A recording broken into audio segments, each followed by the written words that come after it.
Hello, and welcome to the Ecom Sales Tax Podcast. My name is Ryan Johnson, and I'll be your host today.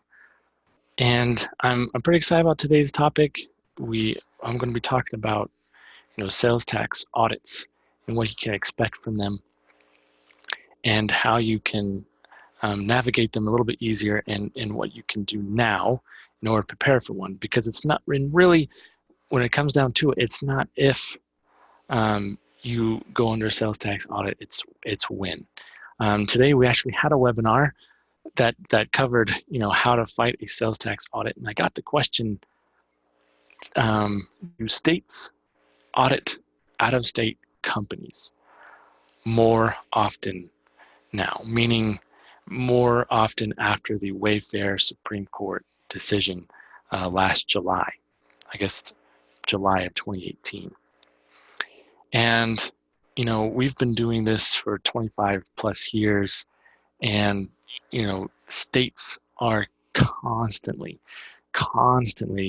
auditing companies, in state, out of state.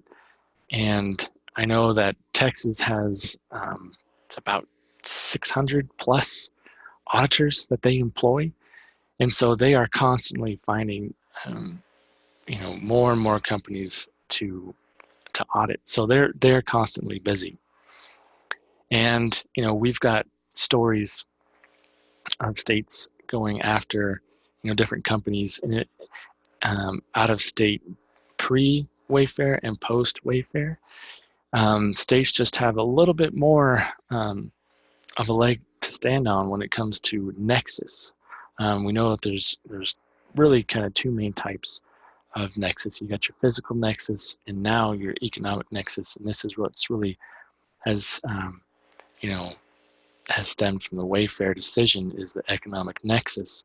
So now there's a little more that a state can find you on now, and so there's a little more ways for you to have Nexus within a state. So now you got to pay attention to whether or not you have a physical presence, or you may have an economic presence in the state, and that's something you need to be cognizant of and focus on. Now, I kind of wanted to briefly go over what you can expect from sales tax audit, and this comes from a state auditor himself. Kind of how it went down in a nutshell is you either get most common is a letter in the mail, phone call from the state auditor saying, hey, you are under audit. We're going to need these documents from this period to this period. And the auditor comes into your office, you give them the box of documents, and the auditor will go through the information. It could take anywhere a few days, months, and they come back and they give you an assessment. And this auditor, I read this article that I can post down below as well. And sometimes they would come back with assessment, and small businesses don't have the means and the funds to pay these assessments, or the knowledge or the funds to pay someone to help them to fight this audit. And so it's a small business where you get a $25,000 assessment. What can they do? And and we've sometimes been able to negotiate kind of a payment plan, but this really cuts into your profits and your income, and maybe even your retirement if you're a sole proprietorship. We tell a story about a pool cleaner in our webinar, where the state, and he was just a sole proprietor. He was looking to retire, and the state found him, audited him 11 years back. And and we've seen states go back as far as 11 years, but it's rare that we see them go less than 3. And so you can expect the periods to be that large.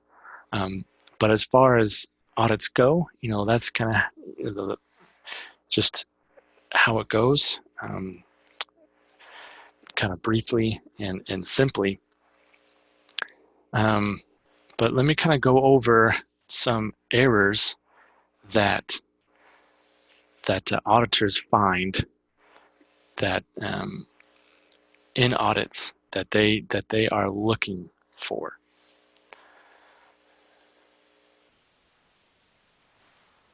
So let me find it here. So number one, it usually a company is missing, some exemption certificates, and this also goes for not only for a reseller. I mean, you're selling to a retailer, but also government entities. You also need to collect from government entities. If you don't have one from them, you will be liable for that sales tax. And it also goes for nonprofit organizations.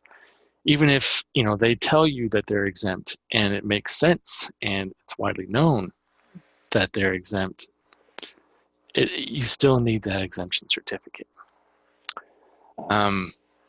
Another one is you're not charging sales tax on shipping charges.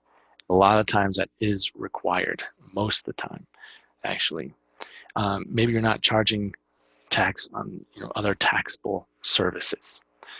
In some states, services aren't taxable, but sometimes in a number of states it is. So it's good to know exactly whether or not if your services are taxable.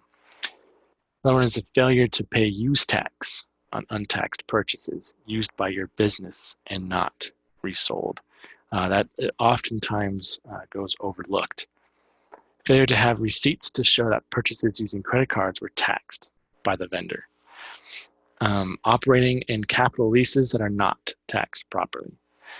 Intercompany transactions that are not properly taxed or documented. And asset sales or business disposition that are not properly taxed. So there's just a few of the things that an auditor kind of goes straight for, and number one being those exemption certificates, because that's really kind of a low-hanging fruit for them to go after. And I've worked on a few audits myself, and one of the big things that we do when trying to mitigate the assessment, because usually that's when we get involved with an audit, is after the audit's been going and a company gets the assessment from the state, and all of a sudden they weren't expecting such a high amount. So now they're reaching out to us, and we try to mitigate the assessment. And so what I did starting out was I would call all of their different vendors, and I would try to collect either an exemption certificate or invoices where it showed where they paid the tax, or in showing they paid a tax to the state, just so that we can try to mitigate the assessment that is due.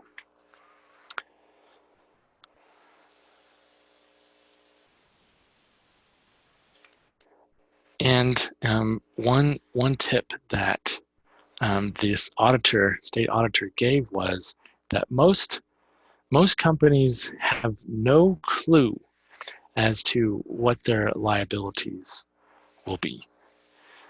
And most companies, even those that I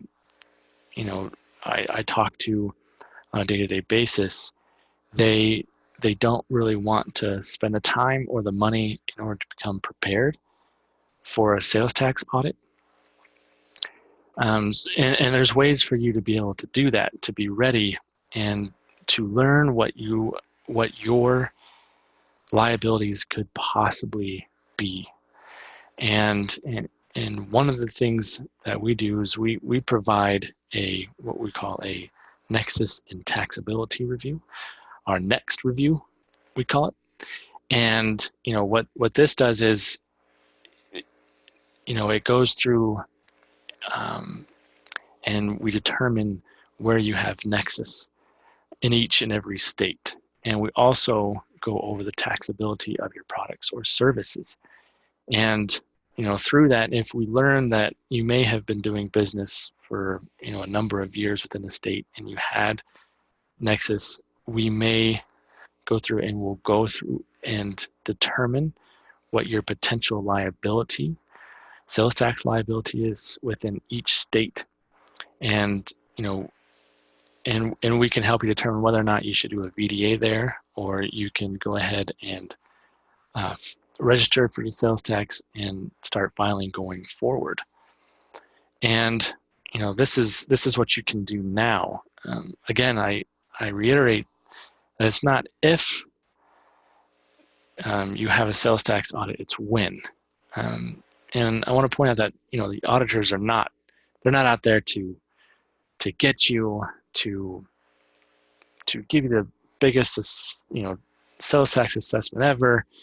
That there may be some like that, but they're people as well. They're doing their job. And another little helpful tip is typically if you treat the auditor with respect, they'll do the same for you. And there's nothing is off the table when it comes to negotiating. And just remember that it's not all doom and gloom. There's always a time to negotiate and to find help. And we suggest reaching out to us. We have tons of resources, guides, white papers, podcasts.